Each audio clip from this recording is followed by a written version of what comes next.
Bem, bom dia, bem-vindos, bem-vindas, bem-vindes todas e todas. Esperamos que todos estejam bem. Como sempre, as nossas reuniões têm alguém que participa pela primeira vez. A gente faz uma palavrinha muito breve para apresentar o que é o SIG, que é Grupo Especial de Interesse vinculado à Rede Laçã. Então, o nosso é o SIG Dietética. E para dizer que a gente conta com financiamento 100% público. E o nosso objetivo é promover à distância a difusão e a atualização dos conhecimentos técnicos científicos, com vistas a fortalecer a dietética como área estratégica para a soberania e segurança alimentar e nutricional, por meio da realização de estudos, de parcerias acadêmicas, interinstitucionais, de seminários e outros meios de intercâmbio científico e de diálogo com a sociedade. Então, o SIG Dietética, ele é coordenado pelo Laboratório de Dietética Experimental, aqui da Unifesp, e tem a sua gestão partilhada com o Comitê Executivo, que é formado pelas professoras Angélica Maurício, da Federal do Paraná, Aida Bezerra, da UFMT, Aline Rissato, da Faculdade de Saúde Pública da USP, a Betsa Beisleiter, também da Faculdade de Saúde Pública da USP, Caroline Capitani, da Faculdade de Ciências Aplicadas da Unicamp, Lília Zago, do Instituto de Nutrição da UERJ, de onde é a nossa convidada hoje, também integrante do SIG, professora Isabelle Santana, Lúcia Guerra, a própria Isabelle, Thaisa Borges, da PUC Goiás, Samantha Mescoloto, da Unifesp, a Stephanie Gonçalves, que também é estudante na USP, e por mim, Semiramis Domene, que estou na Unifesp. Então, antes da gente começar, só umas breves orientações gerais. Essa reunião está sendo gravada, então, para evitar os ruídos, a gente pede, por favor, que todo mundo mantenha o seu microfone no modo mudo, mas no final da apresentação, a gente vai fazer uma rodada para comentários, perguntas, reações de vocês, e vocês podem tanto usar o microfone quanto o bate-papo, tá? A sessão deve durar 1h30 e a gente vai reservar, então, um tempinho final, depois da exposição da professora Isabelle, para perguntas. Então, as inscrições vocês podem fazer tanto pelo bate-papo ou sinalizando no emoji da mãozinha levantada aí que vocês acionam clicando com o botão direito sobre o nome de cada um, bom? Então, nessa manhã, nós teremos uma discussão sobre leguminosas, com um título muito interessante, proposto pela professora Isabelle Santana, e eu gostaria de apresentá-la. A professora Isabelle é nutricionista pela Universidade Federal do Estado do Rio de Janeiro, tem especialização em nutrição clínica, tem mestrado e doutorado em ciência de alimentos pela Universidade Federal do Rio de Janeiro e é professora adjunta do Departamento de Nutrição Básica e Experimental do Instituto de Nutrição da Universidade do Estado do Rio de Janeiro e é bolsista do Pró-Docência também da UERJ. Tá? A professora Isabelle exerce atividade de ensino nas disciplinas de técnica dietética 1 e 2 e no estágio supervisionado em segurança e ciência de alimentos. Ela atua em projetos de pesquisa e extensão nas áreas de dietética, técnica dietética e ciência de alimentos, com foco em alimentos da biodiversidade brasileira, desenvolvimento de preparações e rotulagem de alimentos. E é membro aqui do nosso comitê executivo do SIG Dietética, que está na Rede Laçã. Ainda é autora do livro Pérolas à Mesa, Sobremesas de Sagu de Mandioca. Então, é uma alegria ter a Isabelle hoje aqui conosco para compartilhar o seu conhecimento sobre o tema. Isabelle, muito obrigada e a palavra é sua. Muito obrigada, Semiramis, pela apresentação. Bom dia para todo mundo que está presente aqui na sala e para quem depois, né, vai assistir essa palestra em outra plataforma. E é um prazer apresentar esse assunto que eu gosto tanto e que já fiz essa brincadeira com o nome, né, de pulsar, no sentido, né, de pulsar com as pulses, de você ter essa discussão, manter essa discussão viva. Há algum tempo, né, elas foram consideradas, existia um ano comemorativo para as leguminosas, ou especificamente para as pulses, que eu vou explicar o que é, e a gente deveria continuar a discutir esse assunto com bastante frequência em vista da importância desse tema, desse assunto. E eu tenho orientado alguns trabalhos também com essa temática nos últimos anos, e quando a gente fala, né, da abordagem da técnica dietética essa importância tanto para valorizar o aspecto sensorial desse grupo de alimentos, mas também as múltiplas utilizações das pulses, né, e das leguminosas na nossa alimentação, assim como também melhorar mesmo aspectos relacionados ao processamento culinário, no sentido de melhorar a bioacessibilidade e biodisponibilidade dos compostos, né, nutricionalmente, falando desse grupo de alimentos. Então, se a gente quer estimular, que é esse, né, um grande propósito, a gente estimular o consumo desse grupo de alimentos, entender como é que todo esse processamento ele afeta esses nutrientes ou mesmo fatores antinutricionais ou não nutricionais. Então, vamos dar esse foco e entender, né, como é que esse contexto de consumo do ponto de vista da dietética.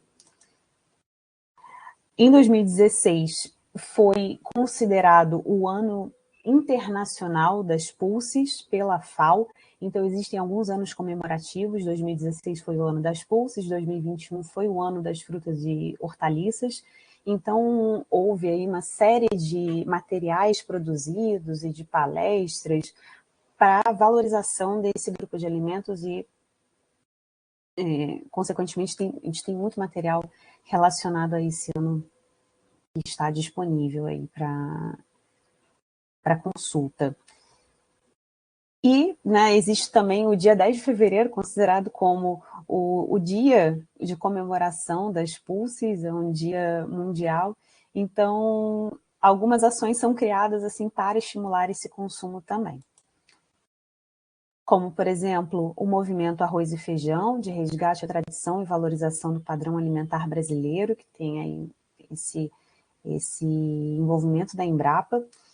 E nós tivemos o lançamento do livro Arroz e Feijão, Tradição e Segurança Alimentar, que é um livro que está disponível gratuitamente para download, é um livro que tem um conteúdo muito interessante e abarca esse universo bem amplo, né, dessa dupla que tem tanta identidade, tanta relação com a identidade e com o aspecto cultural do brasileiro na alimentação.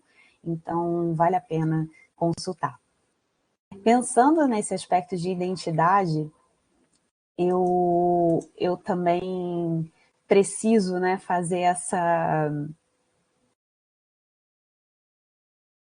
deixar aqui um momento que foi bem importante para mim como professora de técnica dietética. Uma aluna minha, que ela foi fazer intercâmbio fora recentemente, não, né, tinha ali condições financeiras restritas, tinha o sonho de ir para fora, foi para a Flórida, conseguiu fazer esse intercâmbio, mas é claro que ela não podia depender apenas da alimentação fora de casa. Então, ela fez feijão e aí me marcou, né, botando os conhecimentos de técnica dietética para fora para sobreviver nesse lugar.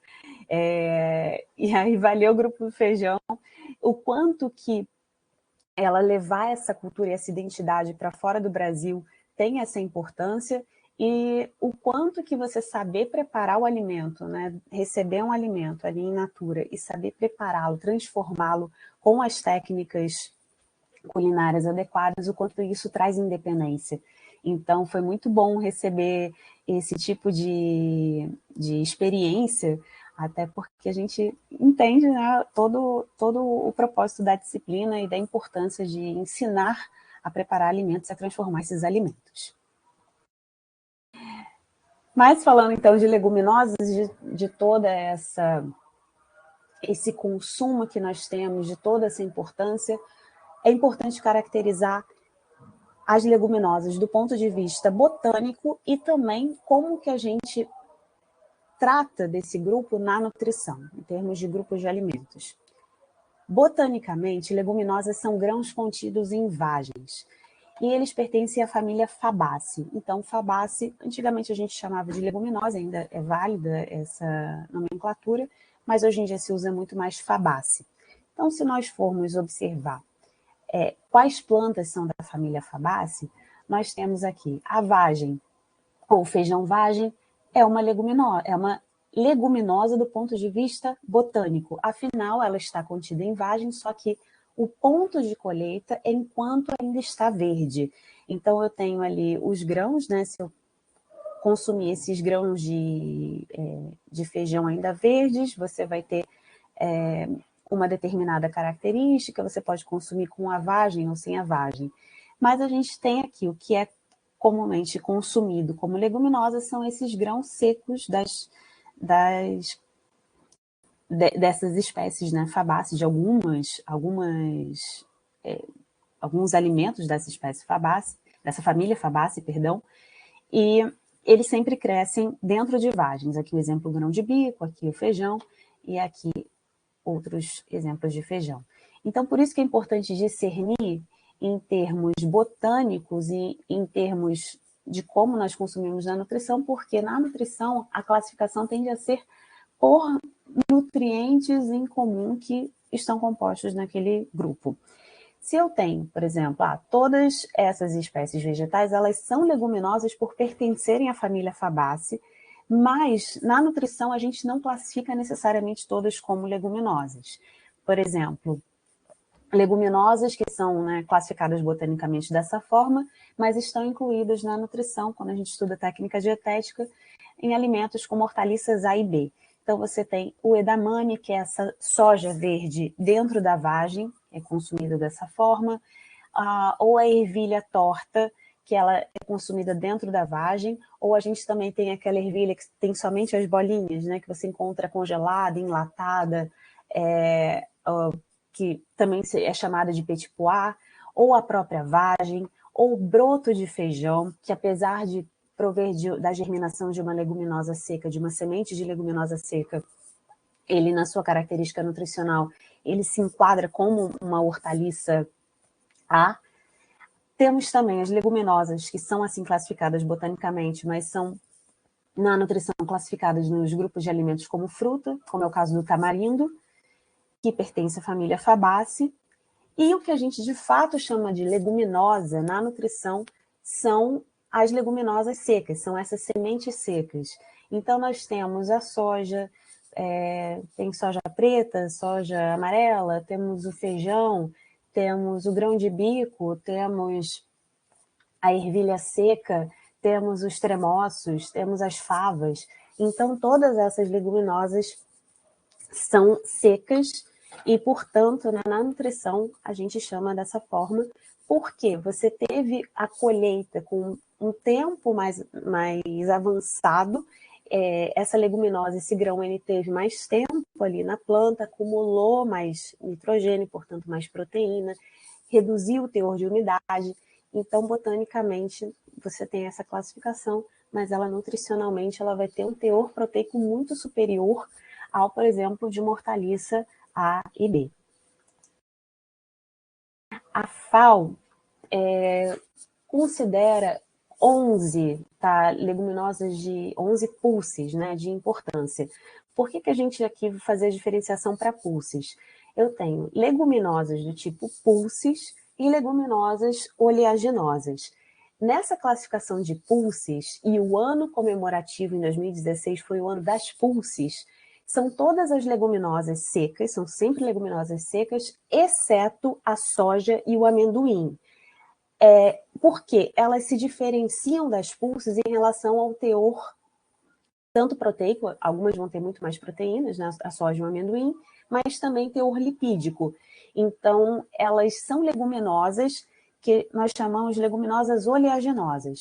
Oleaginosa, gente, não é uma classificação botânica. Oleaginosa é o termo utilizado para quando você tem uma espécie vegetal da qual é possível extrair óleo. Então, como elas têm um teor, né, lipídico bem elevado, como, por exemplo, soja, você tem em torno de 18%. Então, a gente extrai o óleo de soja, mas também tem um teor proteico elevado. Se extrai a proteína da soja, se consome a soja, né, o grão inteiro. Então, elas têm outras características nutricionais, em termos de processamento, que as diferenciam das pulses. E é esse termo mesmo que a gente fala tanto em inglês quanto em português. Pulses, tá? Não tem eu até hoje, pelo menos, não encontrei um sinônimo para pulses em português. Então, quando eu falo em pulses, temos o feijão comum, e aí dentro da espécie Phaseolus spp, Phaseolus vulgaris, existem muitas variedades. Feijão preto, feijão branco, feijão roxinho, feijão carioca, feijão manteiga, feijão jalo, feijão bolinha. São muitos os tipos dentro de cada espécie. Temos também o feijão calpi, o grão de bico, a lentilha, a ervilha seca, as favas, os tremoços, que também são chamados de lupinos. Aqui é de um material da própria FAO. Aqui tem esse vetes, que é ervilhaca. Temos também esse wing beans, que é o feijão alado, tem um formato, são vários que a gente não encontra aqui no Brasil, e outros como, por exemplo, que até encontramos aqui no Brasil, mas é muito, muito difícil, né, encontrar esse tipo de feijão, que é esse sword beans, é um feijão espada, tem uma vagem enorme, e o tamanho do feijão é bem maior em relação a outros tipos de feijão. Então, entender que existe uma variedade imensa, né, desses tipos de espécies vegetais, e isso é importante também até para aumentar a variedade. E aqui no Brasil a gente tem muito consumo do feijão, e até, né, isso depende muito de aspectos regionais. Algumas regiões consomem, aqui no Rio de Janeiro, onde eu moro, a gente consome muito mais o feijão preto, mas em algumas regiões se consome mais os feijões de colorações mais claras, mas entender que existem muitas variedades e que é importante a gente conhecer e, se possível, ampliar esses tipos na nossa alimentação. Bom, aí aqui alguns exemplos também. E quando nós falamos, mas legume, né? Porque a leguminosa, ela não é um legume. Aí, novamente, vou fazer essa diferenciação entre o que é aspecto botânico e nutricional. Porque um legume, do ponto de vista da botânica, é o fruto de uma leguminosa. Mas convencionou se chamar na nutrição legume de quê? De hortaliça, algumas hortaliças, como, por exemplo, a beterraba, cenoura, abobrinha, a gente chama de legume, né, com frequência. Então, quando nós vamos ver, por exemplo, artigos em inglês, que eu falo em legumes, ele está sempre se referindo às leguminosas. Tá? Então, essa questão semântica ou de idioma, ela é importante também entender, e até mesmo a classificação, para fazer essa... não confundir, né, o fruto do que a gente quer pesquisar naquele alimento. Só um minutinho. Bom, as leguminosas, elas são reconhecidas por serem, vamos falar então da importância do porquê se tem tanto falado de leguminosas e da sua importância, não só do ponto de vista nutricional, mas do ponto de vista de sustentabilidade, do ponto de vista ambiental. Elas são espécies fixadoras de nitrogênio. Então, existe a associação de bactérias do gênero Rhizobium. Então, elas fixam o nitrogênio do ar, elas formam essa associação, né, com os nódulos presentes em raízes de leguminosas e conseguem fixar esse nitrogênio do ar no solo, o que é muito interessante para evitar o uso de fertilizantes. Então, você tem uma redução aí de pegada de carbono atrelada ao plantio das leguminosas, principalmente aí das pulses, né, que a gente está falando. É claro que existem muitas questões ambientais relacionadas a leguminosas de uma forma geral, principalmente soja. Aqui eu estou focando nas pulses, mas quem tiver alguma dúvida depois sobre outros tipos de leguminosas de uma forma geral, vai ser um prazer a gente conversar sobre isso. Mas existe também muito essa associação, né, de culturas, por exemplo, das leguminosas com outros tipos de culturas, até para fins de fixação de nitrogênio no solo e melhorar esse aspecto de fertilização. Elas também permitem essa diversificação de fontes proteicas. Então, quando nós falamos, né, não somente da importância ainda maior para indivíduos vegetarianos ou veganos, esse grupo de alimentos ele é imprescindível, que compõe a dieta justamente para você ter essa diversificação e, de fato, ali, fontes de proteína vegetal. A segurança alimentar também, as pulses, e elas têm esse impacto, né, na segurança alimentar, tanto em termos de preço. É claro que a gente tem vivenciado aí oscilações, né, muito grandes em relação ao preço, ou às vezes o preço, né, aumenta e demora muito para baixar, mas quando a gente compara em termos de fontes proteicas, acabam sendo fontes proteicas também mais acessíveis em relação a outras de origem animal. E o longo tempo de armazenamento também pode ser um aspecto importante quando a gente fala de pulses, porque elas são leguminosas secas, então baixa atividade de água, elas conseguem ter um tempo de armazenamento bem longo, o que é algo que também está relacionado à segurança alimentar e nutricional. Também, o que tem sido muito apontado, né, que o consumo de nutrientes e compostos bioativos das pulses relacionado à redução do risco de certos tipos de câncer, doenças cardiovasculares, diabetes, controle do peso corporal. Aqui nessa ilustração da FAO, além desse longo tempo de armazenamento, também incluem, né, esse aspecto delas serem isentas de glúten, que pode ser importante para a elaboração de algumas receitas ou preparações culinárias que precisam ser inclusivas para pessoas que têm esse tipo de restrição. E o consumo também dessas pulses, ela está relacionada a diversos objetivos de desenvolvimento sustentável que são as ODS da Agenda 2030 da ONU. Então, existem algumas campanhas, né, que estimulam bastante tanto o consumo direto das pulses e leguminosas, como também evitar certos tipos de alimentos, ou pelo menos, como é o caso da segunda sem carne, e o PROV. E várias dessas ODS relacionadas ao consumo também desses alimentos ou à exclusão de outros alimentos, mas é claro que se a gente vai excluir, precisa entender quais serão as alternativas, né, para esses alimentos que foram excluídos. Então, no caso da campanha Segunda Sem Carne, é claro, novamente, esse grupo de alimento como fundamental, né, para quem faz a exclusão de carnes, consumo das leguminosas, e também tem esse programa aqui, o PROV, que é o Programa de Incentivo à Proteína Vegetal, para estimular o consumo desse grupo. Como é que tem estado esse consumo? Na POF, isso aqui é um gráfico, né, feito a partir de dados da POF, nós temos, né, esse comparativo histórico, né, de 2003 a 2018, que foi a nossa última POF, houve uma redução da aquisição de feijão em, né, mais 50%. Então, isso é um fato que chamou bastante atenção, o quanto, né, que isso daí pode ser preocupante, mas é claro que a POF você vai ter ali a aquisição no ambiente doméstico. Lembrar também que existe um aspecto, né, importante em relação ao consumo de feijão fora do ambiente doméstico, então fora do domicílio.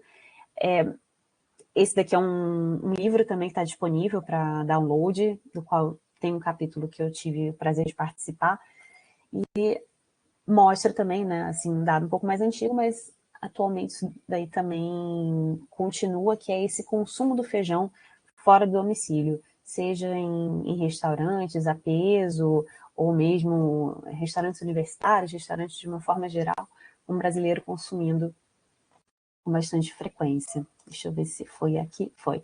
Aqui de dados de consumo pelo Vigitel, que é um inquérito por telefone, né, realizado em todo o Brasil, nas capitais, mostrou, aqui a gente tem esses dados por estado, para homens e para mulheres, e aí o que se mostrou foi essa frequência de consumo de feijão 5 ou mais vezes por semana, porque o consumo de feijão é considerado um fator protetor no Vigitel, né, como para a promoção da saúde. Então, esse consumo 5 ou mais vezes por semana, ele foi mostrado em cerca de 58%, tá? Tanto para homens e mulheres, sendo que para homens foi superior.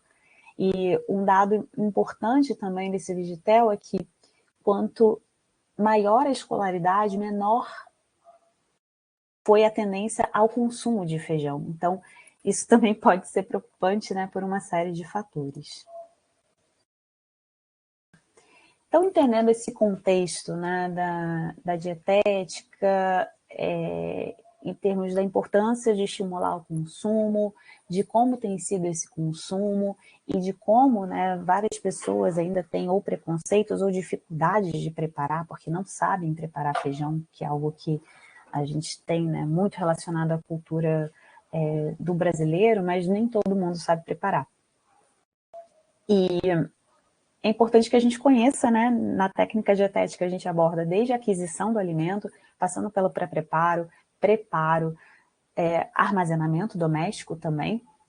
Então, a gente precisa conhecer como é que é essa estrutura do grão da leguminosa e como que essa estrutura também vai afetar nos compostos que estão presentes na leguminosa. Temos aqui, então, o grão da leguminosa. Então, elas são dicotiledôneas, elas têm 2 cotilédones, e essa película que reveste é chamada de tegumento, ou a gente, né, pode falar simplesmente a película. Ela vai ter espessuras e cores diferenciadas, e isso afeta, né, o teor também de compostos bioativos, afeta o teor de fibras, afeta a velocidade de cocção desse grão ou a necessidade, de repente, de remolho, como em alguns documentos a gente tem essa necessidade ainda questionada, embora a gente vá falar um pouco mais sobre isso. Então, é importante entender, né, como que essa estrutura, tá, morfológica impacta depois em todos os processos de cocção. Porque se você precisa, às vezes, o paciente ou uma coletividade em que vai ter, né, indicação de preparo de determinadas leguminosas, como é que vai ser essa técnica de preparo? O que vai favorecer o tempo de preparo ou o que vai estender um pouco mais esse tempo de preparo? Então, é necessário esse conhecimento. Então, temos aqui, você tem algumas leguminosas que já são comercializadas sem aquela película externa. Um exemplo, ervilha seca. Então, para fazer sopa de ervilha, a gente já adquire sem aquela película. Ou mesmo feijão fradinho. Feijão fradinho, ele tem um milo, que é essa estrutura aqui, que ela tem essa coloração mais escura. Então, para fazer, por exemplo, acarajé e abará, que são bolinhos, né, bem típicos aqui da culinária do Nordeste do Brasil, principalmente ali Bahia, primeiro se remove toda essa película para remover esse hilo, aquela massa do acarajé ficar bem clarinha. Mas existem feijões fradinhos que já são comercializados sem essa película daqui. Isso vai impactar teor de fibras? Vai, mas é uma característica sensorial daquela preparação. Ao invés de você ficar, né, ter vários pontinhos ali escurecidos na massa, e isso prejudicar a aceitação, é importante fazer essa remoção. Algumas pessoas também, quando fazem pastas de grão de bico, removem esse tegumento, removem essa película. A lentilha também, tem lentilhas que já são comercializadas sem essa película, aquela lentilha vermelha. Então, isso faz com que ela cozinhe muito mais rápido quando a gente tem essa película ou não. Essa absorção da água ela vai ser modificada, né, de acordo com a presença desse tegumento. E aí também a coloração, quanto mais escuro, você provavelmente vai ter mais compostos mais compostos bioativos, mas também pode ter fatores antinutricionais, e quanto mais claro, esses compostos também vão estar presentes em quantidades ali diferenciadas. E quando a gente faz, por exemplo, feijão preto, que você tem antocianina também, que é um pigmento hidrossolúvel. Até no próprio remolho você tem muita migração, né? A água fica mais escura quando a gente tem um remolho de um feijão preto, de um feijão que tem uma coloração mais escura, como é o caso de um feijão vermelho. Então, isso tudo aqui é relacionado a só essa parte, né, externa do grão da leguminosa. Temos também o cotilédone, que aí tem armazenamento, né, de fibras, de amido também, e temos o embrião. É a partir do embrião que essa é uma semente, então se houver condições adequadas de temperatura, condições adequadas de umidade, essa semente pode germinar, e aí vou ter uma semente de leguminosa germinada. Dependendo da extensão dessa germinação, eu posso ter um broto de leguminosa, por exemplo, um broto de feijão. Bom, eu tenho uma dupla de alunas, a Fernanda e a Camille, que a gente fez um trabalho para pesquisar sobre fake news relacionadas a leguminosas. E é impressionante o quanto que a gente encontrou. Infelizmente, eu não consegui, né, ter o artigo já publicado agora, mas a gente já está em etapa de submissão. E são muitas fake news que foram encontradas para esse grupo de alimentos. E o interessante é entender o quanto que as pessoas, né, são levadas por esse tipo de notícia falsa e às vezes deixam de consumir determinado alimento ou mudam a técnica de preparo para algo que não faz muito sentido, justamente por conta de uma veiculação errônea em relação a esse grupo. Então aqui teve uma época que, eu não sei se vocês lembram, mas que muitas pessoas achando que o feijão estava com larva misturada ao feijão. E aí saiu muita notícia, muita coisa em grupo de WhatsApp, então, que é isso daqui. Então, isso daqui é uma fake news, tá? Isso daqui não é a larva, é aquele embrião, justamente, que é natural da semente, né? A partir dali que você vai ter uma germinação, caso essa semente seja colocada para germinar em condições adequadas. Mas muitas pessoas deixando de comer ou jogando fora porque achavam que isso era uma larva. Ah, mas o feijão ele não pode ser infestado com aquelas moscas, ou pode, né? Ou mesmo você já tem ovos presentes. Aqui um exemplo de um feijão com larva. Aí isso aqui, a característica dela é bem diferente, geralmente ela tem uma motilidade. Você tem muitas vezes esses grãos armazenados em locais que ele já vem com os ovos. Aí quando a gente compra esses ovos, né, podem eclodir naquele ambiente do armário, numa temperatura um pouco mais quente, e aí você vai ter essas larvas, mas elas são muito diferentes da presença do embrião na leguminosa. Então, muito cuidado, eu vou apresentar algumas dessas aí ao longo da apresentação, porque são muitas pessoas que acreditam, né? Um outro ponto importante é falar sobre, né, nutrientes e fibras das pulses. Sem desbancar para o nutricionismo, né, a gente não falar de leguminosas apenas do ponto de vista de nutrientes, mas acho que na dietética é muito importante que a gente aborde essa presença de nutrientes e compostos bioativos, até porque as técnicas de pré-preparo e preparo vão influenciar esses nutrientes de forma positiva ou negativa. Então, nós temos, e também é o que pauta muito a recomendação dessas leguminosas, dessas pulses, na alimentação, né? A inclusão delas na dieta. Então, a gente tem, em termos de carboidratos como amido, mas também fontes de fibras, tanto solúveis e insolúveis. Essas insolúveis, elas podem ser, como eu falei anteriormente, muito impactadas pela presença ou não do tegumento da leguminosa. Mas é claro que a gente não tem apenas leguminosas como fontes de fibras, né? Existem, importante consumir alimentos de origem vegetal de uma forma geral. Proteínas, elas se destacam muito na nutrição por esse teor proteico, sendo que tem em torno de 17 a 30% em base seca. É por isso que a leguminosa, né, na nutrição, a gente considera a leguminosa seca. Foi uma planta que ficou muito mais... Foi uma semente que ficou muito mais tempo na planta, acumulando nitrogênio, e aí o teor proteico vai ser bem superior a uma leguminosa colhida no estágio de maturação verde. Então, existem aminoácidos abundantes, como a lisina e a trionina, mas alguns são limitantes, como é o caso de aminoácidos sulfurados, como a metionina, cisteína, triptofano. Mas esses aminoácidos limitantes, eles também são ricos em cereais. Então, por isso, essa conjugar, né, tanto pulses quanto cereais na alimentação. E não precisa ser na mesma refeição. O importante é que você tenha a oferta de alimentos desses grupos, né, tanto leguminosas quanto cereais, justamente porque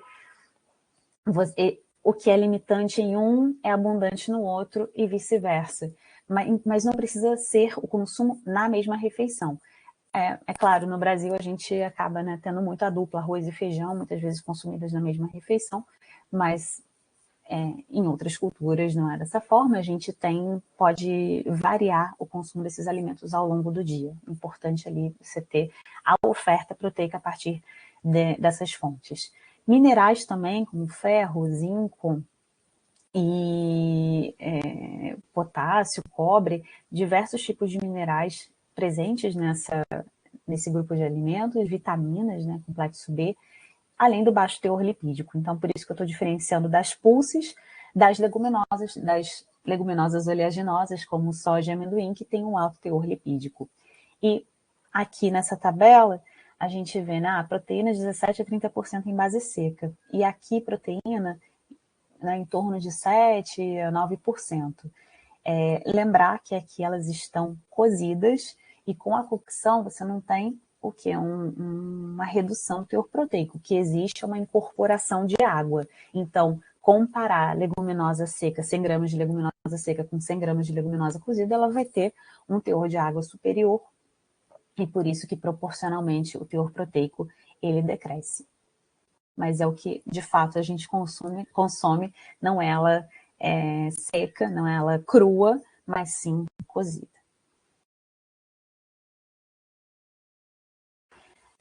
Bom, um outro ponto aqui muito importante que a gente sempre ouve, né, falar demais em relação às leguminosas são os compostos não nutricionais. E aqui eu coloquei não nutricionais porque você pode ter compostos tanto antinutricionais, que interferem na absorção de alguns nutrientes, como compostos que não são considerados nutrientes, mas também não têm influência na absorção, eles não têm esse efeito quelante, eles não interferem negativamente em nutrientes.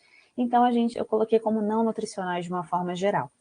E também porque alguns deles a gente foca muito, ou pelo menos tem o histórico de ensino na técnica dietética, de focar muito no aspecto negativo desses compostos. E aí aqui, né, quando a gente vai fazer uma pesquisa um pouco mais ampla na literatura, existem tanto aspectos negativos, mas também aspectos positivos relacionados a alguns desses compostos não nutricionais. Eu vou falar de alguns, é claro que alguns é claro que a gente não quer, né, ter no nosso preparo, porque os efeitos eles não são muito negativos, como é o caso dos inibidores de proteases e das lectinas, mas tem outros que podem ter um efeito também positivo. Vamos falar um pouco mais sobre isso. No caso dos inibidores de proteases, existem alguns inibidores, por exemplo, de alfa-amilase, inibidores de digestão proteica também, que promovem inibição do crescimento em animais, náuseas, vômitos, diarreia. Embora tenha apresentado, né, potencial anticarcinogênico, que seria positivo, os efeitos negativos eles não compensam os positivos. Então, inibidores de proteases, o ideal é que a gente não tenha. Só que eles já são naturalmente inibidos com a cocção. Né? Você vai ter temperatura aplicada durante a cocção para você ter a leguminosa macia e sensorialmente favorável para o consumo, já é o suficiente para inibir esses inibidores de proteases. Então, ela já é removida com a cocção usual. Embora exista, por exemplo, a faseolamina, que é um inibidor de protease, um inibidor da alfa-amilase, presente no feijão branco. E aí tem tido muitos estudos, né, sobre se você inibe a alfa-amilase, você reduz o consumo ou a digestão de carboidratos, como é o caso do amino, e isso pode ser um fator importante, interessante para você não promover ganho de peso. Então, tem muito estudo em relação à faseolamina. Só que essa faseolamina, embora os inibidores de protease sejam muito impactados com a cocção, com o tratamento térmico, a faseolamina ela é mais termorresistente. Então, a depender do tempo, ela ainda resiste, ainda persiste naquele grão. Mas estou dando esse panorama para vocês entenderem que existe esse uso também, né? Esse tipo que às vezes pode ser um fator aí de marketing importante para alguns tipos de produtos, mas tem que tomar muito cuidado, tá, gente? Por quê? Estou falando de faseolamina no feijão branco. Eu vou linkar com outro fato que aconteceu também relacionado a feijão branco no Japão, que é relacionado às lectinas. As lectinas, elas inibem crescimento em animais, redução da absorção de nutrientes, e é interessante que a gente não tenha as lectinas no feijão cozido. Então, leguminosas, né, cruas, elas vão ter lectina, mas quando a gente cozinha também são facilmente reduzidas. Dependendo, é claro, do tipo de cocção, do tempo de cocção. O que aconteceu nesse incidente no Japão? Teve um programa de televisão, aí, quem quiser, depois eu posso ceder o artigo, né, que mostrou sobre esse caso. Um programa de televisão no Japão ensinaram a fazer uma farinha de feijão branco com esse objetivo, né, enfim, para quem estava ali fazendo algum tipo de dieta para perda de peso. E eles tostaram esse feijão por 3 minutos. E aí, muitas pessoas replicaram, tostaram esse feijão por 3 minutos, depois moeram para fazer uma farinha para ser consumida crua, daquela forma, né? Só o feijão tostado a 3 minutos. Muitas pessoas replicaram isso em casa, e aí mais de 1.000 pessoas foram parar no hospital com dores abdominais, com uma série de reações por conta do consumo dessa farinha. E aí, os pesquisadores foram ver e observaram que a atividade da lectina ainda se mantinha e gerou todos esses sintomas bastante complicados, né, e negativos, porque você precisaria ali de um tempo muito superior de cocção para poder, de fato, inativar lectinas. Tá? Mas, assim, com as técnicas usuais de cocção por calor úmido que a gente costuma fazer, elas são inativadas, tanto as lectinas quanto os inibidores de proteases. Nós temos também o ácido fítico, né? Então, muito se fala, fitatos, vamos fazer o remolho para reduzir fitatos. De fato, eles são alterados com as operações de remolho, mas nós temos também tanto o aspecto, né, deles poderem quelar minerais e serem fatores antinutricionais, mas também tem mostrado uma série de aspectos positivos em outros estudos. E os fitatos, né, eles são alterados com o ácido fítico de diversos tipos de ali, fosfatos de inositol, você tem alteração de acordo com o armazenamento, fermentação, germinação, o remolho, desde que descartada essa água de cocção, e desde que descartada a água de remolho e cocção. Existem também outros compostos não nutricionais, como é o caso de compostos fenólicos, como flavonoides, ácidos fenólicos, taninos, que demonstraram capacidade antioxidante, que são afetados tanto com a remoção do tegumento, remolho, e aí o remolho seguido do descarte da água de remolho, germinação. A gente vê, né, toda essa técnica dietética, o quanto que pode impactar nesses compostos. As saponinas também, e os oligosacarídeos não digeríveis. Sempre que a gente fala, feijão, consumo feijão e sinto muitos gases, né? Tenho flatulência. Essa característica ela é promovida pelos oligosacarídeos não digeríveis, como a rafinose, a estaquiose e a verbascose. Nós não temos enzimas para hidrolisá-los, eles chegam intactos, né, no intestino e são metabolizados pelos micro-organismos, podendo causar essa flatulência. Mas também existe um potencial efeito pré-biótico desses oligosacarídeos não digeríveis. Então, eles são afetados aí com germinação, remolho, seguida do descarte da água. Novamente, isso daqui é uma fake news, quando existe assim, você sabe por que a dieta paleo é contra comer feijão?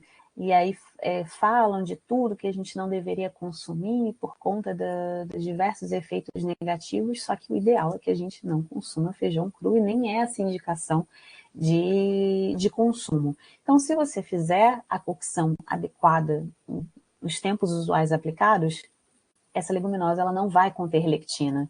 Então, não se justifica, né, não estimular o consumo por conta da presença de lectinas. O que a gente recomenda que não se consuma as leguminosas cruas. As pulses na alimentação. Elas podem ser adquiridas de diversas formas, tanto inteiras, então você tem as pulses, né, compradas, adquiridas secas, ou já cozidas, pode ser enlatada ou em outros tipos de embalagens. Mas aqui tem uma variedade muito ampla, como foi mostrado no início. Elas também podem ser adquiridas já partidas, então existe isso aqui que é a bandinha de feijão, que são essas partes, né, como a dicotiledônia, a semente ela se divide em duas partes, e aí no processamento você pode ter aquele beneficiamento inicial, esses grãos serem partidos e eles podem ser comercializados depois por um preço muito mais barato, né? Como é o caso da bandinha de feijão. Farinhas também são formas de aquisição de leguminosas. Então, a gente tem farinha de feijão branco, farinha de grão de bico, diversos tipos de farinhas. Claro, o ideal não consumir crua, utilizar para alguma preparação culinária que vai passar por algum tipo de tratamento térmico. E existem também frações isoladas, né, que a gente vê, às vezes, não somente para aquisição, mas também que são incorporadas em alguns produtos. Aí aqui o que me chamou a atenção é que é proteína de ervilha. Só que essa ervilha daqui é ervilha verde, não é ela que acumula um alto teor proteico. Então, não é um alimento representativo da ervilha de fato utilizada para extrair essa proteína de ervilha. Essa proteína de ervilha, ela é extraída não é nem da ervilha seca, aquela verde que a gente conhece mais aqui no Brasil para fazer sopa de ervilha, mas sim de uma ervilha dourada, que é mais comum na Europa. Essa publicação daqui também da FAO, ela é muito, muito interessante que vocês tomem contato, né? Tem aqui o QR Code até para acessar.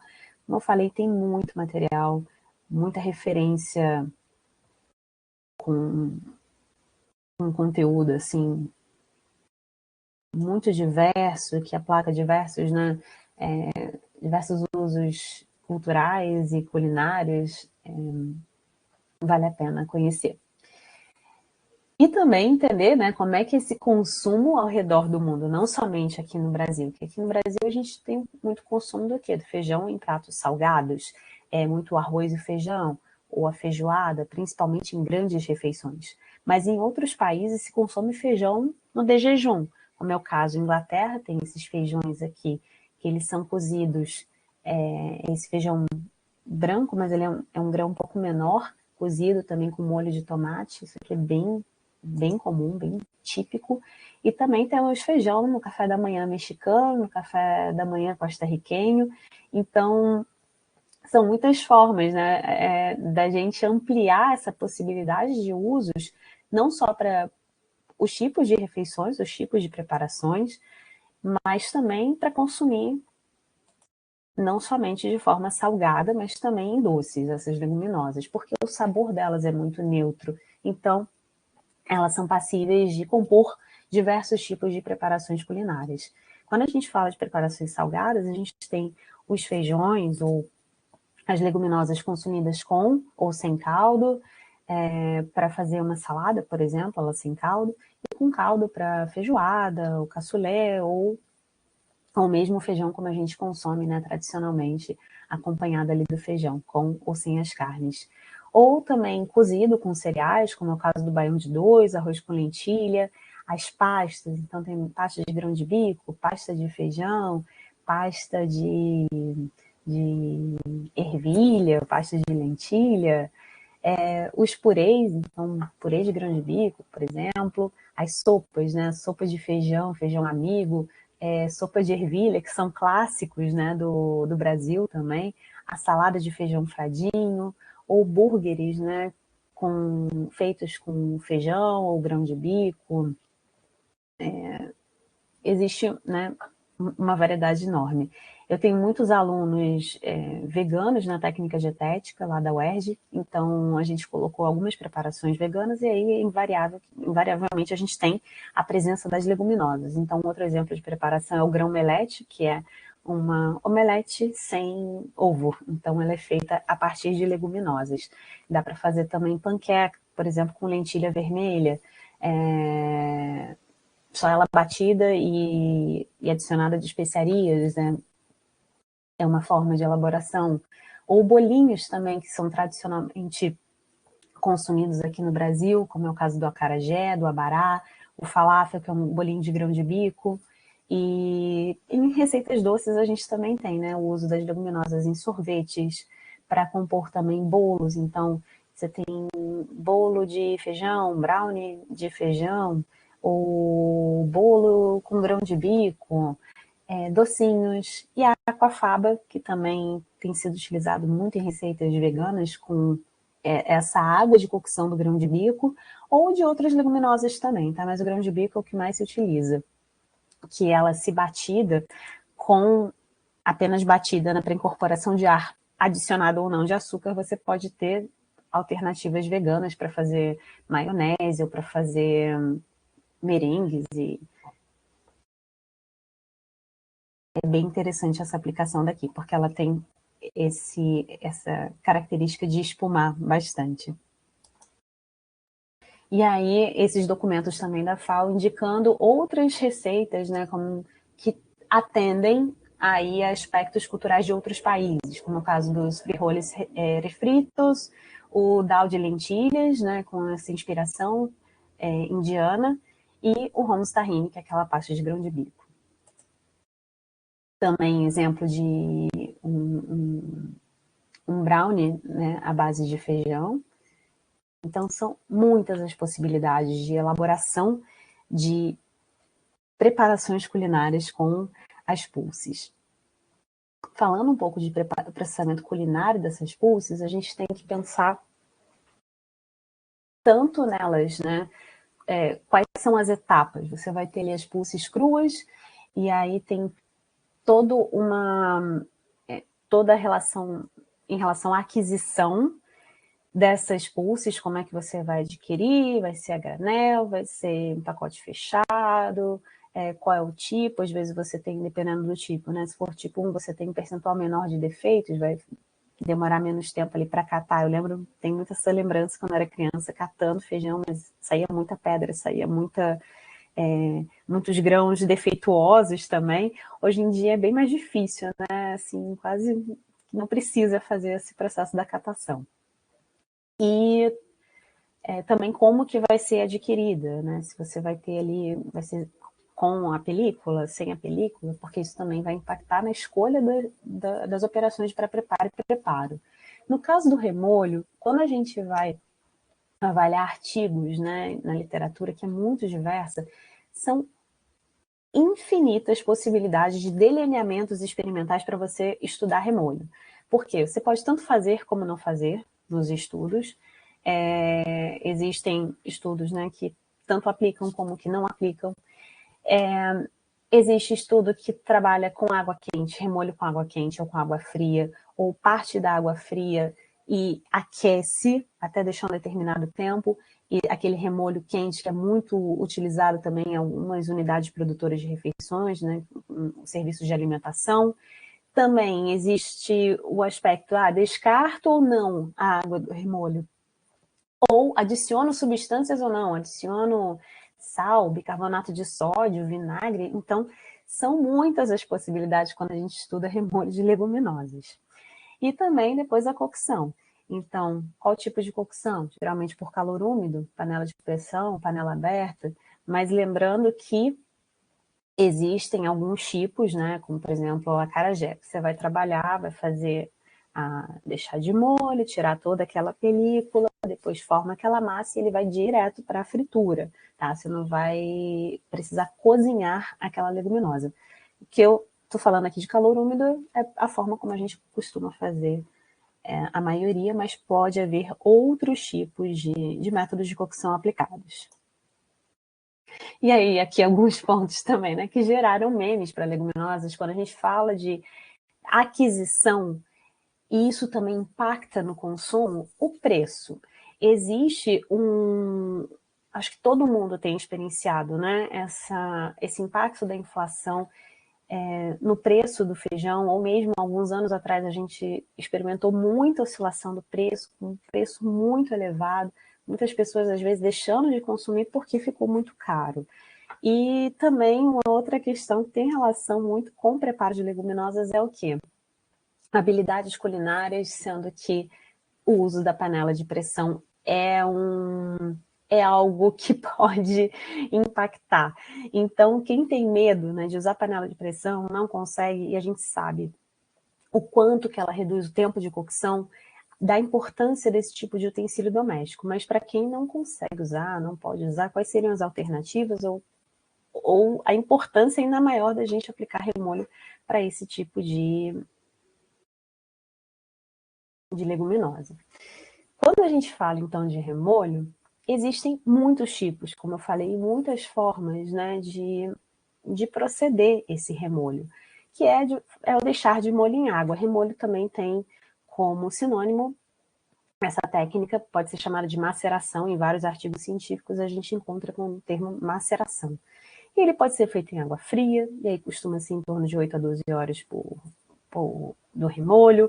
Então, uma recomendação, né, clássica é você deixa de molho durante a noite, cozinha de manhã.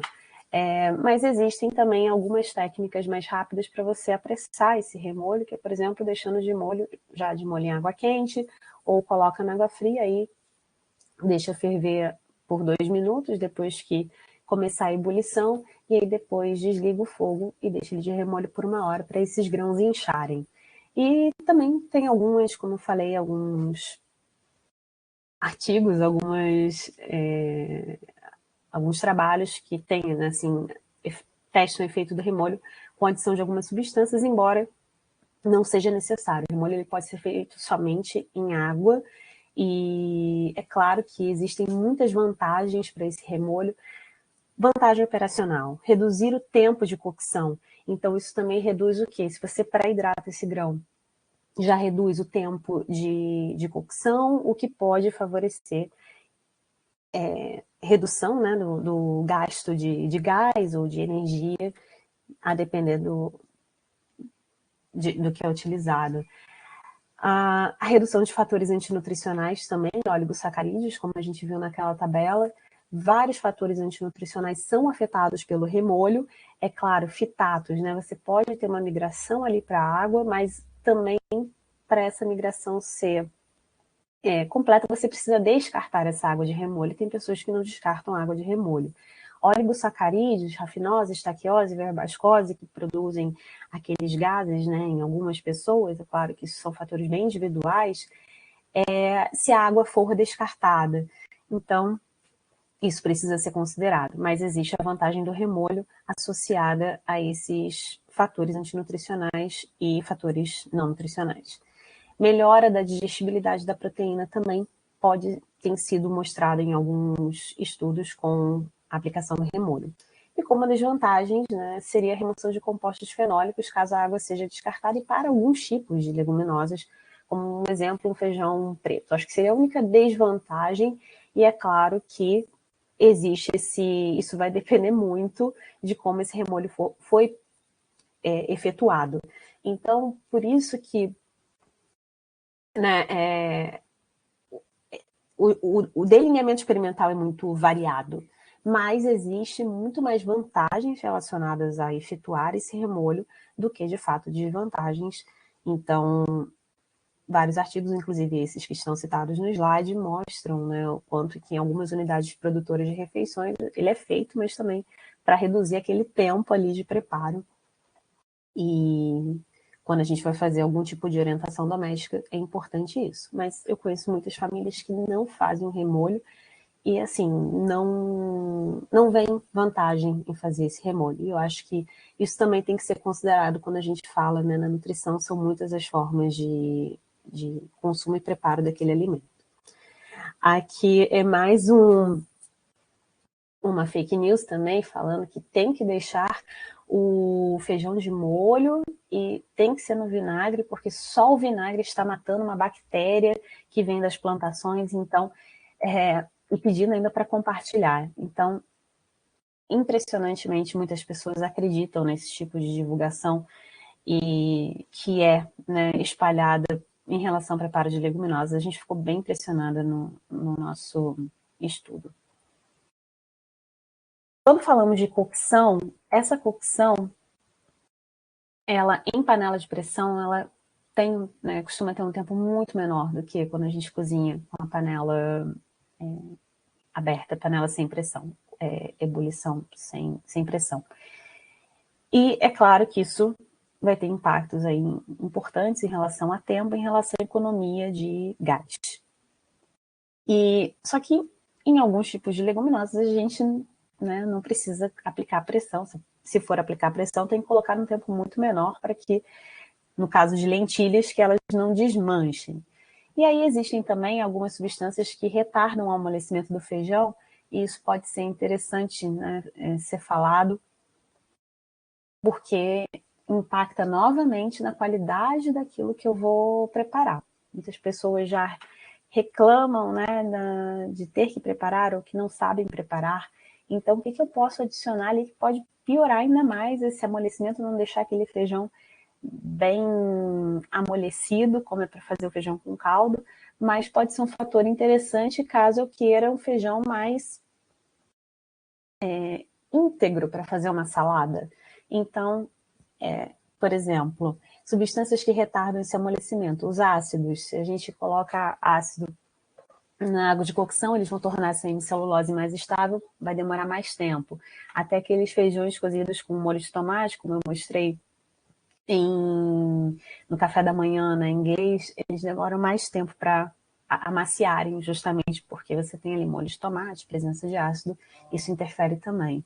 O açúcar, ele reforça a parede celular e retarda esse inchaço dos grânulos de amido, também impactando no amolecimento, assim como o cálcio. Então, em alguns locais que tem aquela água dura, né, que tem um teor de cálcio maior, isso também pode modificar a velocidade de cocção desse feijão ou mesmo o resultado final. Não só atribuir, é claro, você tem feijões que às vezes estão armazenados há muito tempo e ele fica aquele feijão mais velho, que ele demora muito para cozinhar. Então, tem vários fatores que impedem que esse feijão fique macio e consiga liberar bastante amido para deixar aquele caldo bem espesso. Existe também mais uma fake news relacionada à espuma da cocção, falando que espuma de feijão é agrotóxico. A gente encontrou muita coisa sobre isso também. Isso é mais uma fake news. A espuma de feijão, ela não é agrotóxico. Essa espuma no feijão deixado de molho, ela é muito causada por saponinas, e no feijão cozido ela é muito causada por saponinas e proteínas solúveis que podem migrar para aquela água e causar, né, ter essa propriedade espumante.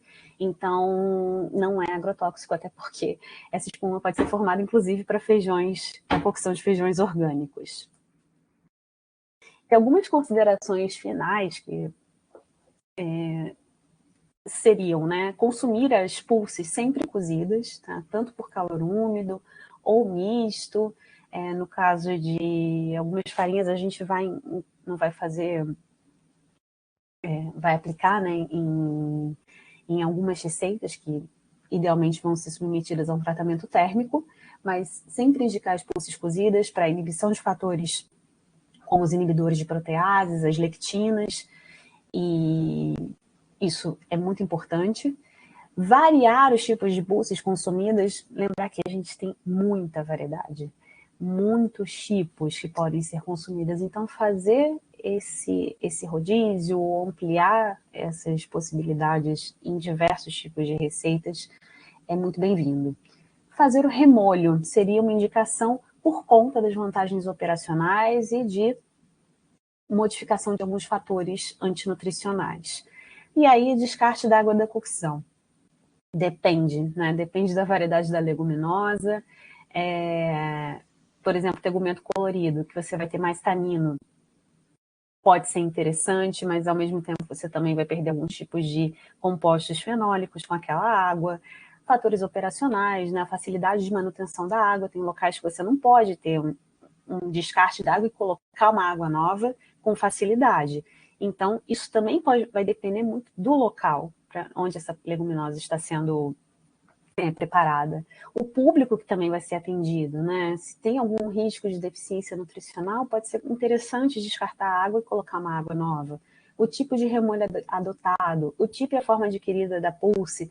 Então, é só para a gente ampliar um pouco a reflexão sobre esse descarte da água de remolho. Ele é interessante, mas será mesmo que a gente precisa sempre descartar? Porque eu sempre fui ensinada muito, você tem que descartar sempre e colocar novamente. Será que isso vai ser viável para todas as realidades? Será que de fato é necessário para todas as realidades? Eu acho que é um ponto importante de se discutir no contexto da dietética.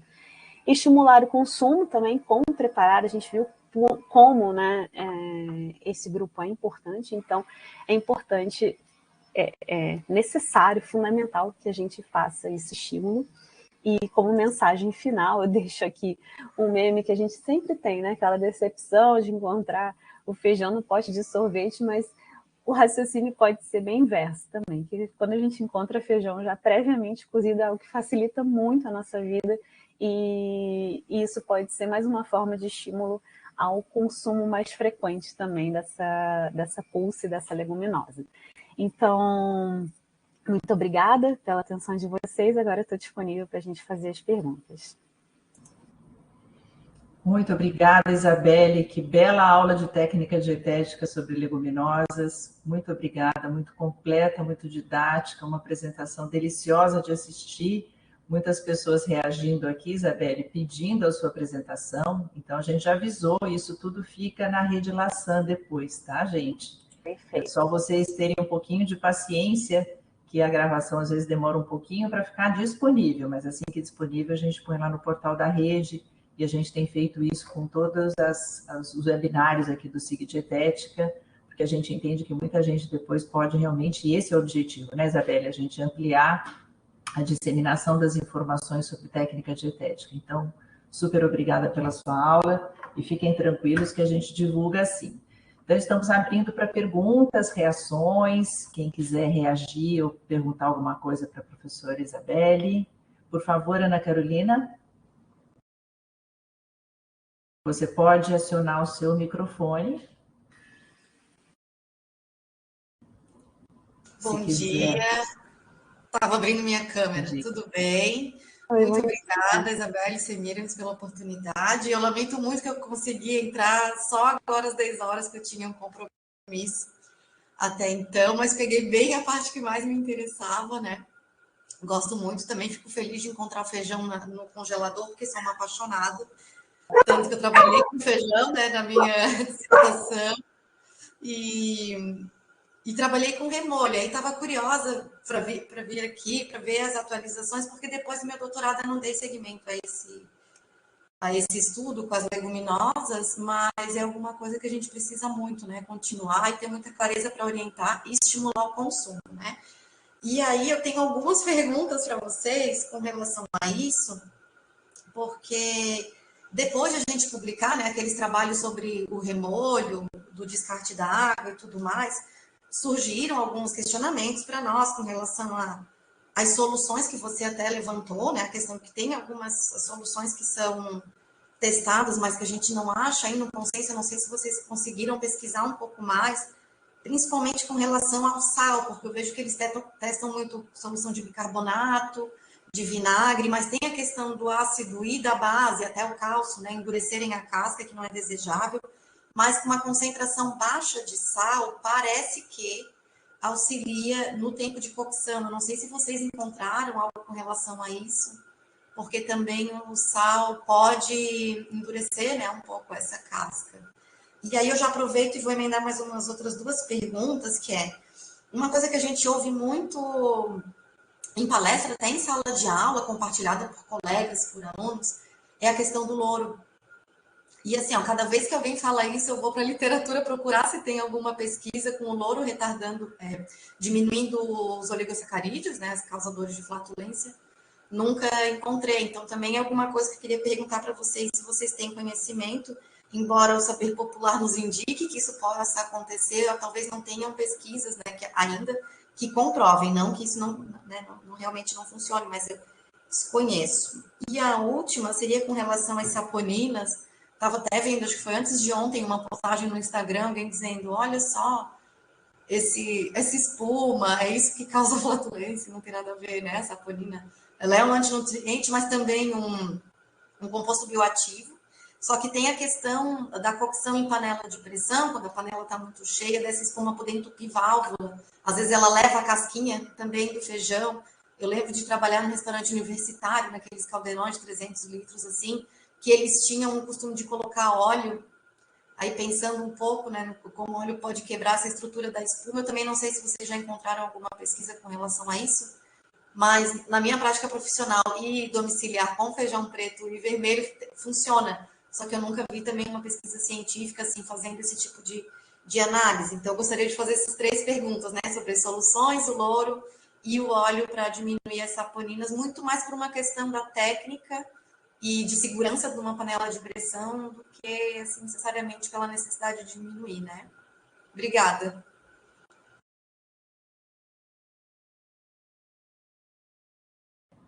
Obrigada, Carolina. Acho que já tem material aí para você responder, né, Isabela? Porque tem outras questões aqui no bate-papo. Eu sugeri que você tentasse reagir a Carolina e depois a gente manda as do bate-papo, pode ser? Com certeza. Obrigada, Carolina, por assistir, né, e por contribuir com essas perguntas bem, acho que para a discussão. É super importante a gente ver. Tem muito essa dúvida, né? Vou colocar, não vou colocar o sal. Assim, o que eu tenho visto, né? O sal, ele incluído em percentuais em torno de 1%, ele reduz a gelatinização do amido. E aí isso pode deixar aquela leguminosa com uma textura um pouco mais farinhenta. Você não ter aquela característica mesmo do feijão mais cremoso, né? Que libera aquele amido, fica com aquele caldo adequado. Mas também já vi, por exemplo, depois, se você quiser, te passo a referência. Eles fizeram alguns testes com inclusão do sal, tanto no remolho quanto na cocção. E aí você tem uma leguminosa mais íntegra. Então, para fazer uma salada, é uma característica interessante. Mas para você fazer um feijão com caldo, você quer que ela fique mais... se desfaça, né? Quase, não vai se desfazer completamente, mas se desfaça para liberar esse amido e deixar o caldo espesso. Aí não seria interessante você cozinhar. Agora, aqui no Brasil a gente tem muito, puxando aí, fazendo o link com a sua outra pergunta. Aqui no Brasil existe muito o hábito de cozinhar com carnes secas, né, e salgadas já. Então isso pode de alguma forma interferir esse conteúdo de sal. Mas quando a gente vai fazer feijão sem a inclusão das carnes, a indicação é você colocar o sal mesmo lá no final, com aquele refogado, né, que se faz muito com cebola, com alho, com louro, e incluir ali no final. Acho que essa vou considerar como respondida. No caso do óleo, tá, que também está presente, ou incluir o óleo, ou incluir carnes gordurosas na cocção que contém esse lipídio também, o que acontece é que o óleo ele diminui aquela tensão superficial da bolha. Então, você vai reduzir, vai, de alguma forma, impedir que essa espuma consiga formar com tanta, né, naquela quantidade e entupir. Mas esse ponto, você tocou num ponto que a gente tem que chamar mesmo a atenção, né, porque isso pode ser um fator de segurança para o uso da panela, ou às vezes a panela entope e começa a sair aquele monte de água e suja, né, o fogão todo. Então, seria uma forma, né, você colocar o óleo pode ser uma forma, ou carnes que tem esse lipídio, libera esse lipídio ali para a água de cocção, também poderia ser uma forma de reduzir essa formação. Pode ser uma quantidade pequena, né, Isabela? Acho que 1 quilo acho que já dá para diminuir essa tensão. Obrigada. Sim, perfeito. E é isso também, novamente, eu espero muito que a gente consiga publicar o artigo em breve das fake news, porque foram encontradas 53 fake news, e uma delas é essa, né, a saponina, que causa flatulência.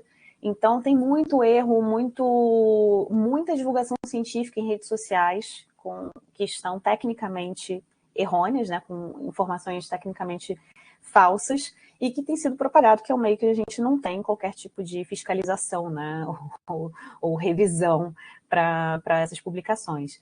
E em relação ao louro, essa também é uma dúvida minha, Ana, porque a gente tem, né, assim, para algumas especiarias, algumas ervas e especiarias, você tem atribuído essa ação de reduzir flatulência, o louro é uma delas, mas eu até hoje não encontrei uma pesquisa de fato, assim, científica, não sei a Semiramis, se já encontrou algo que de fato comprove essa ação, mas eu acho um pouco improvável ter alguma ação do louro quando você tem esses oligosacarídeos que são altamente fermentáveis, tá? Eu acho que mesmo que ele tenha alguma ação, eu acho que para impedir essa ação, eu acredito que não seja com o acréscimo do louro, mas o louro é ótimo como para promover sabor, ele dá um sabor muito diferente quando a gente faz feijão, né? Então, mas não sei se ajudaria, de repente, com a fermentação ali acontecendo, se ele ajudaria a evitar não a formação dos gases, mas favorecer a eliminação dos gases. Acho que seria mais nesse sentido do que evitar a formação, tá? Mas é um achismo meu. Muito obrigada. De nada. Respondeu tudo, fiquei bem satisfeita. Estou ansiosa para ver esse artigo das fake news. Obrigada, gente. E é impressionante como a gente, olhando para a culinária, para a técnica dietética, a gente descobre perguntas de pesquisa super interessantes, né? Ana Carolina já está provocando a gente aqui com outras possibilidades. Eu tomei a liberdade de sugerir aqui, Carolina, uma quantidade de azeite para cocção, de óleo, que a gente considera a partir da necessidade também de ácidos graxos essenciais e das recomendações de gorduras totais na composição do valor energético da dieta, para regular quanto a gente usa de azeite ou óleo para cozinhar. Porque essa história de fio de óleo e um pouquinho de sal, ou sal quanto baste, gera um problemão de saúde pública, né, que a gente que cuida da técnica dietética tem que sinalizar. Então, Isabelle, a Renata, a Everina está perguntando sobre agrotóxicos, acho que você está conseguindo enxergar aí o bate-papo, né, só estou sinalizando para você, para não deixar para trás a pergunta da Everine, se sabe quais são as reduções de percentual dos agrotóxicos com a cocção, e já emendo a pergunta da Renata, que fala sobre o tempo e temperatura. Qual é o binômio tempo-temperatura para inativar as lectinas no calor úmido ou seco? E no seco é danado, viu? No seco tem que ser com moagem, né? O grão inteiro fica mais difícil. E ela lembra que no Brasil houve divulgação de programas da farinha japonesa, que foi difícil convencer os pacientes a não consumir a farinha crua, que foi um aspecto importante aí da tua fala, né? De chamar atenção para os riscos de consumir feijão mal cozido. Se você quiser reagir, por favor. Perfeito. Até em relação a esses percentuais de óleo e sal, eu sempre indico a tabela do seu livro, Semiramis, assim, é o padrão que a gente tem no ensino da técnica dietética lá na UERJ, porque é incrível como facilita, né, você ter essa padronização e o quanto que auxilia quando a gente vai fazer a inclusão, assim, o agosto, né, que a gente não usa na técnica dietética, o quanto que acaba excedendo muitas vezes. Então, é bem importante ter essas referências. E, em relação a agrotóxicos, Eveline, eu não sei, tá? Não conheço percentuais de redução com a cocção, infelizmente, até porque eu acredito que você vai ter... isso, varia muito, né? E aí, qual é a leguminosa, dependendo se você tem soja, falando de leguminosa mesmo, se você tem soja, a gente tem uma reação, um aspecto aí ambiental bem importante em relação à soja, que mais de 95% da soja plantada no Brasil, ela é transgênica, resistente ao glifosato. Então, ela é resistente a esse herbicida, mas você pode ter acumulação desse herbicida ali na própria semente, ou enfim, em outras espécies que estejam cultivadas, né, que entrem nessa cadeia. E aí, eu não sei, você também tem pulses que não têm essa necessidade de uso tão intenso de agrotóxicos. Você também tem pulses que são cultivadas no sistema orgânico. Então, assim, eu ainda não encontrei, pelo menos tá, gente? Se alguém tiver encontrado e quiser se manifestar no chat, eu agradeço. Estudos que sistematizem, né, de uma forma para entender o quanto que tinha inicialmente, depois o quanto que a cocção, de alguma forma, afetou esses tipos de substâncias, né, que já estavam ali previamente presentes. Então, eu não sei se Semiramis tem alguma consideração em relação a essa. Não, sobre agrotóxicos também não. Mas, sem dúvida, a gente está encontrando agora nos ultraprocessados, né, Everine, uma quantidade muito grande de agrotóxicos, em grande parte pela cadeia mesmo de produção tradicional, digamos assim, as mais prevalentes, que são cadeias não resilientes e não regenerativas, que fazem muito uso de agrotóxico. E a soja é um dos campeões, né? Justamente por conta disso é que a gente tem encontrado tanto agrotóxico nos ultraprocessados, né? Milho também, né? Que é matéria-prima para esses produtos. Bom, precisamos pesquisar mais sobre isso mesmo, Eveline, bem importante. Em relação à pergunta da Renata, binômio tempo e temperatura para inativar as lectinas do calor úmido ou seco. Úmido, nesse estudo eles falaram em torno de 20 minutos. Seco, eu não lembro, tá? Teria que ver, mas eu posso ver a referência, e aí eu coloco assim, quando a gente postar lá no canal do SIG, eu posso colocar referência. Mas assim, em tempos usuais que a gente costuma cozinhar, se você deixou de remolho, o tempo de cocção vai variar, né? Em relação a uma leguminosa que vai ser cozida sem ter sido deixada de remolho. Então, feijão, deixei de remolho durante a noite, vamos pensar dessa forma. Cozinhar na panela de pressão em torno de 10, 11 minutos. Se eu não se eu não deixei de remolho, para cozinhar na panela de pressão em torno de 25, 30 minutos. Existe uma variação aí bem ampla, dependendo da leguminosa, mas costuma ser nesse tempo. Então, você tem necessariamente uma inativação, né, dessas lectinas a níveis assim, que não são deletérios, tá, para a saúde. Não precisa se preocupar com as lectinas se você consumir as leguminosas cozidas. Exatamente, o ponto de cocção é impressionante, né? Como a sabedoria popular também vai indicando para a gente a melhor forma da gente cuidar dos alimentos e de processar. E aí a ciência e a técnica dietética vem apontando quais são caminhos que podem contribuir para reduzir custos, para reduzir tempo de cocção, para usar uma leguminosa de uma maneira mais adequada numa ou outra técnica. Acho que a aula da Isabelle foi extremamente interessante. Isabelle, já vamos encaminhando aqui para o final. Ainda temos um minutinho, se alguém quiser fazer alguma consideração. Eu queria só aproveitar para, de novo, te agradecer, né, dizer da importância de tratarmos desse tema com a profundidade que você nos traz, tendo em vista como hoje precisamos promover a diminuição do consumo de carne. As leguminosas são um grupo que nos ajudam muito na proposição de preparações culinárias que convergem, né, para sistemas alimentares sustentáveis e resilientes. O Brasil tem essa sorte de já ter a tradição de consumir feijão. A gente tem aqui no nosso grupo, está hoje conosco aqui, um grupo de estudantes que trabalha com a alfafaba de grão de bico e que tem também se dedicado a fazer a caracterização química. Tem muita produção de conhecimento para a gente estimular em técnica dietética, né, e trazer essas respostas, muitas delas que você nos trouxe hoje aqui, e até para indicar, eu acho, um diálogo com a própria indústria, sabe? Eu acho que é uma excelente oportunidade de indicarmos técnicas de processamento que possam favorecer o consumo de leguminosas em contextos de alimentação coletiva, por exemplo, com baixo grau de processamento e já com economias de combustível. É muito mais simples você processar industrialmente com baixo consumo de energia, uma grande quantidade de leguminosas, conservar isso e permitir o consumo de leguminosas em situações em que talvez a panela de pressão não esteja disponível para comunidades que tenham dificuldade de adquirir. Enfim, eu acho que tem um potencial enorme, né, de articulações possíveis a partir dos achados que você nos trouxe tão didaticamente hoje aqui, tá bom?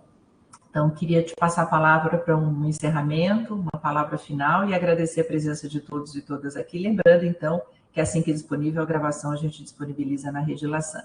Isabelle, por favor. Nossa, muito obrigada. Foi muito bom, que bom que teve um tempinho para o bate-papo, né? Que é um assunto bem extenso, mas eu fiquei muito feliz com as perguntas e a possibilidade de discutir um pouco mais sobre esse grupo que é apaixonante e que a gente tem que estimular.